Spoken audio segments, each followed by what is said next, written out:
Please join me in welcoming Phyllis Schlafly.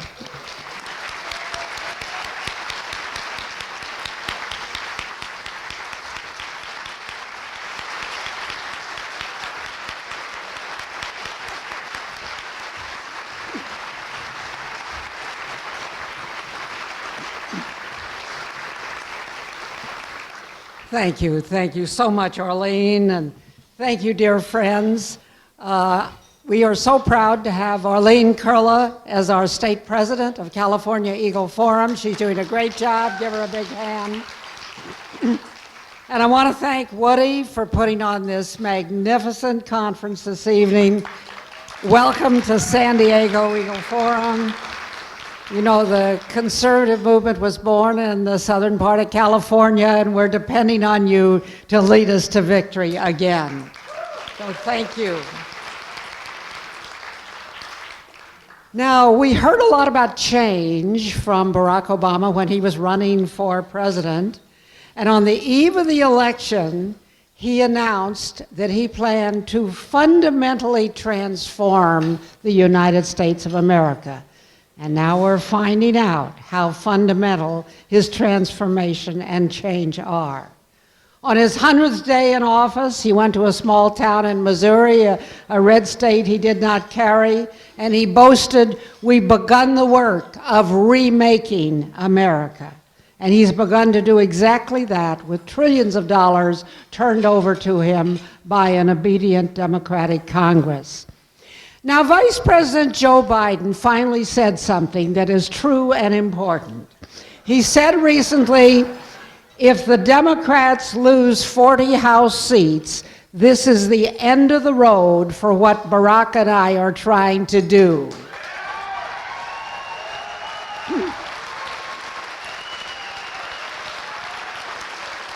That's our goal. And how many of those 40 seats are you, new seats for Republicans, are you going to send us from California?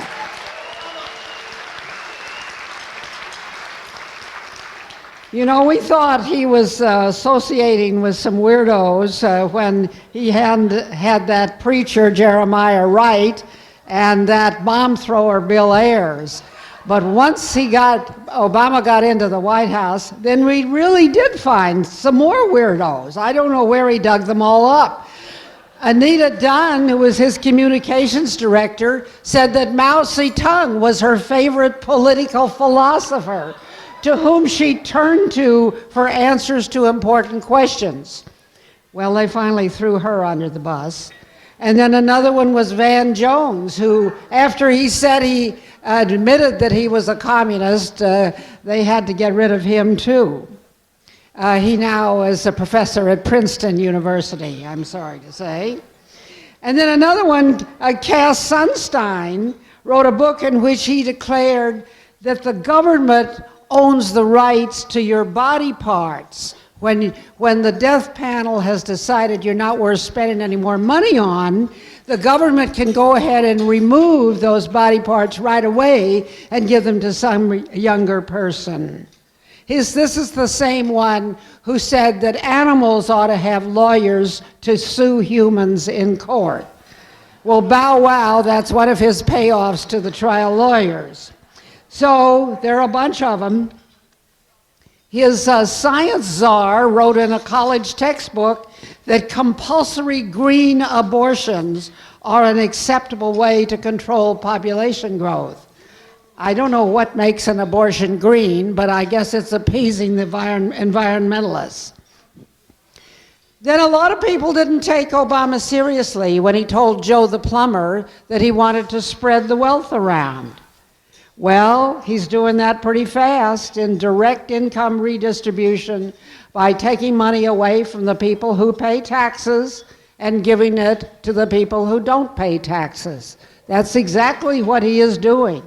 And the worst part of that is that now we find that 40% of Americans get their major part of their living expenses from the taxpayers' money. And they get it in all kinds of outright cash, like the Earned Income Tax Credit, plus all kinds of rich and expensive benefits, whether it's welfare, food stamps, women and children payments, housing subsidies, unemployment compensation, or Medicaid. And the Heritage Foundation has figured out that every poor person in this country gets $22,000 a year in cash and benefits paid for by you, the taxpayers. Now, once they got into office, they repealed the Republican welfare reform of 1996. And they did that by giving bonuses to the states that increase their payload of welfare cases. This is to increase the dependency on government. This indeed is a transformation of society. And really the cause behind it, and what makes all this redistribution of money possible, is the decline in marriage and the increase in illegitimacy. The feminists have been anti-marriage from the very beginning. The number one feminist in the country today, Ruth Bader Ginsburg on the Supreme Court, wrote in her book called Sex Bias in the U.S. Code that the concept of husband breadwinner, wife homemaker must be eliminated. And that is what the feminists are for. And it should be pretty obvious that if you eliminate the husband as breadwinner, all these helpless little babies suddenly appear all over the country, and somebody has to support them, and it turns out to be the taxpayers.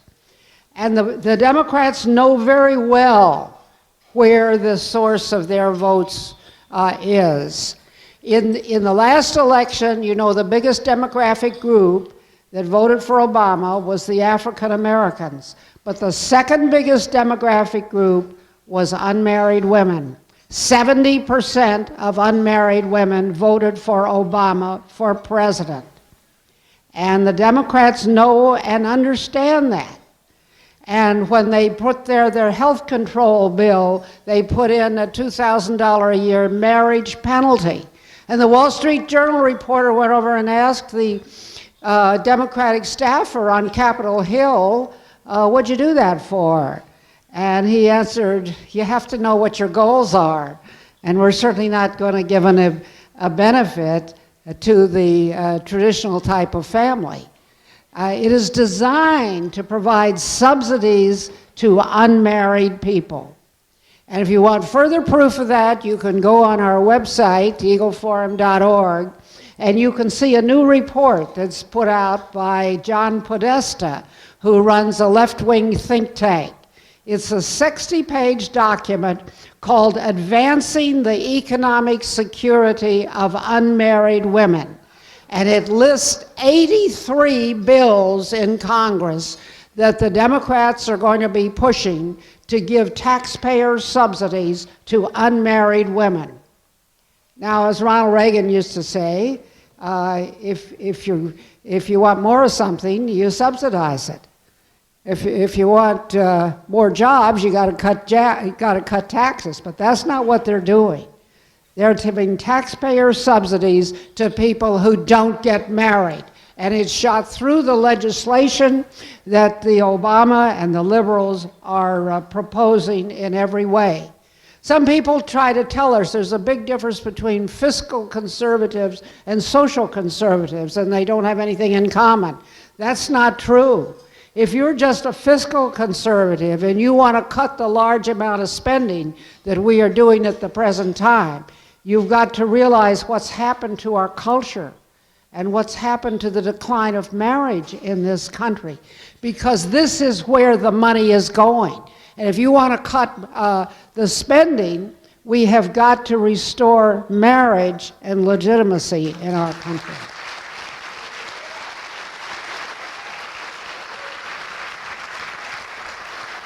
Now, another type of change that Obama's trying to bring about is change in U.S. sovereignty. He went over to Germany and he called himself a citizen of the world, and he pledged to rejoin the world community. Now, those are just the words for his globalist agenda.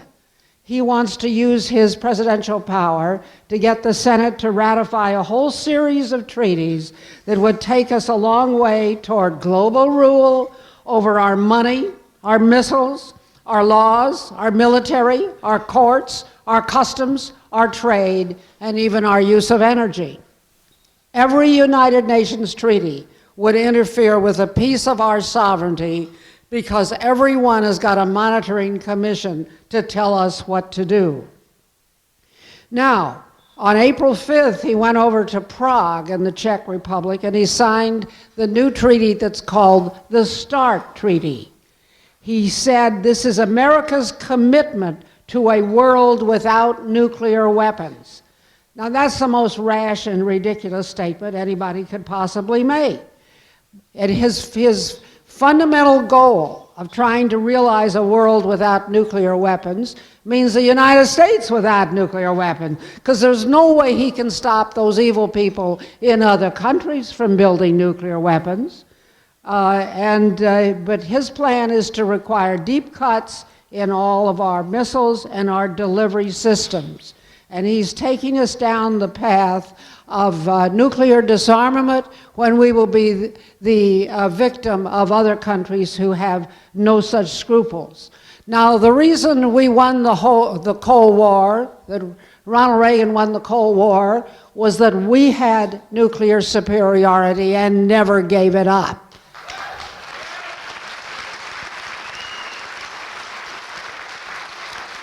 For many Republican national conventions, our platform called for military superiority, and that is the best clue not only to our own security, but to the peace of the world. It kept us from war in the Cold War, but if Obama gives it away, we are going to be the victim of a very dangerous world in which other countries have no such scruples, and they are building their weapons as rapidly as they can. But there are a lot of other treaties. That's only one of them. The Law of the Sea Treaty, which Ronald Reagan said was a bad deal in 1982 and thought we had gotten rid of it. The trouble is, old treaties never die. They don't even fade away. And for years, Jesse Helms kept that treaty buried in the bottom drawer, but now it's back again. Of course, it would even give the UN the power to tax us individually. They wouldn't have to wait for appropriations by Congress. And then he wants the UN Treaty on the Rights of the Child, which would transfer authority over children from parents to the UN bureaucrats, the experts. And then there's the UN Treaty on Women, big project of Hillary Clinton, and that would be ERA on steroids, because it would cover even so much more, including abortion. Obama's bringing about a great change in our educational system. We don't even have time to go into it too much, but he put $100 billion of new money in the stimulus bill to put into education. And he's brought in his Chicago Democratic Machine people to run it. There's Arne Duncan, who's Secretary of Education, and then there's Kevin Jennings, who is the safe school czar. He's the one who put all the GLSEN clubs in high schools all over the country. So now he's in charge of safe schools. Well, these are the people who will be using that money to have the schools teach social justice, the Linsky, Bill Ayers type of social justice, which means teaching our children that America is an oppressive and unjust society, and they should all engage in community organizing in order to bring about change. And he's making a great effort in so many ways to capture the minds and hearts of the young people. I hope you all saw on YouTube those little songs that some of the second graders were taught to sing in the public schools. And they had that darling little boy who was a guy who, obviously, he was a born entertainer. And he was leading the class in singing new words to the battle hymn of the Republic. Hooray, Mr. President, we honor you today For all your great accomplishments, we all do say hooray. Mr. President, you're number one. We're really proud of you. So that's the way they're building an Obama cult in the elementary grades. And now we've discovered that in the 11th grade, they were passing out forms to sign up students to be interns in Obama's Organizing for America, so they could go into a training course and learn how to be lobbyists for the health care bill, which was to be their first project as students corralled in the schools to go right into Obama's lobbying. And I have to tell you about one more area where he wants to bring out real change, and that is in the courts.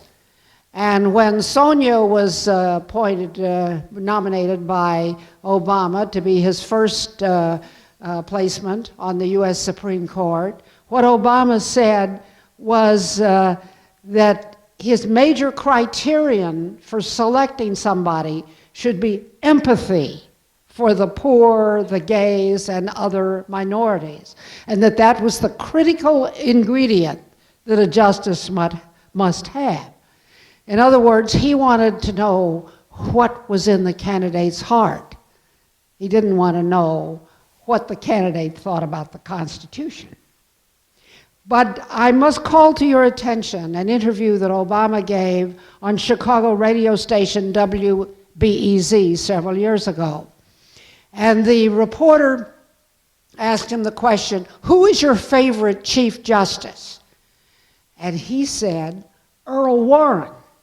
Now, if you've read my book, The Supremacist, you know I think he was the worst of all, because it was the Warren Court that was the start of all of these lines of bad decisions, whether they're the ones on religion, on life, on immigration, on property rights, on using foreign law. Every one of these bad series started with the Warren Court.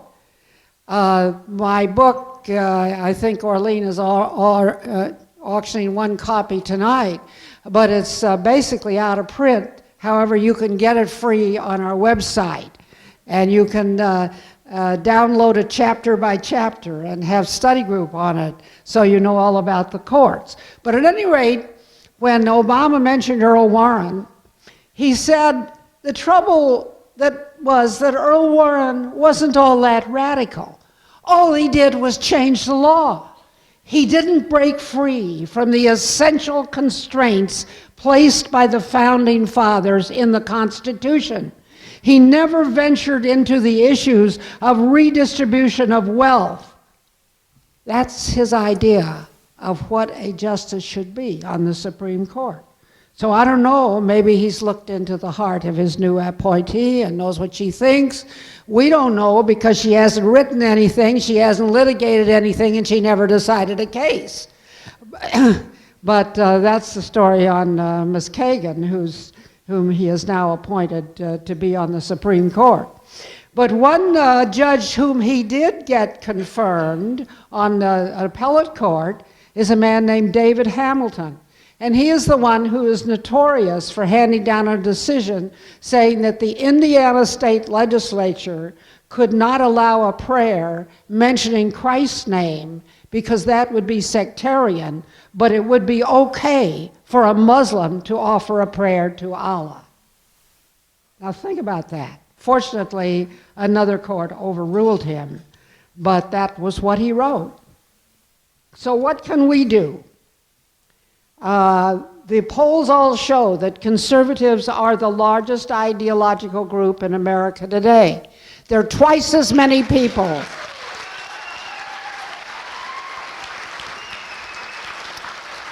There are twice as many people who self-identify as conservatives as of liberals. And we are counting on California to send a whole new bunch of people to Washington this year. Now let me tell you, Orlean, in an unauthorized way, told you what my age is, but I have had a fun life in politics. And I can tell you that the happiest week of my life was that week in San Francisco in 1964, when the conservatives took over the Republican Party. Was anybody there? Anybody there? A few people. I want you to do it for me again. We lost it meanwhile, but I invite you to do it for us again. That is what we need to do as the vehicle to achieve our constitutional and conservative goals. And you need to do it at the grassroots level. How did Obama get his stimulus bill through? And he bragged that he had over 3,500 House meetings where he spoke to them on the internet and passed out questions for discussion and then told them to go out and tell their neighbors, to tell their congressmen to vote for this stimulus bill, which only gave us extra jobs that were in the government. They weren't any private industry jobs, they were government jobs. But that's the way he worked the grassroots, and we have to do that again so that we can retake the Republican Party for the conservative movement. And the polls are really giving us encouragement on this. Rasmussen poll now says that by 59% to 28%, voters agree with Ronald Reagan's statement that government is not the solution to our problems, government is the problem.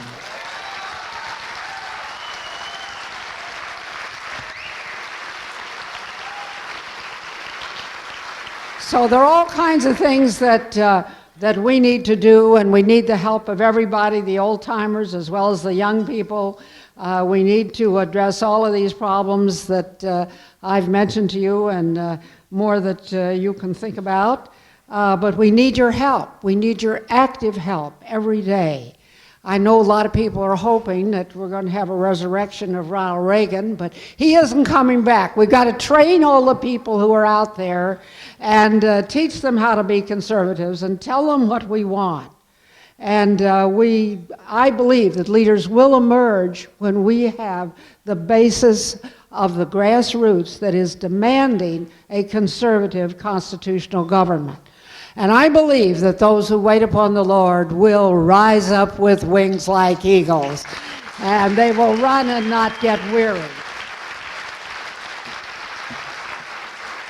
And don't you dare get weary, because we need you all this year.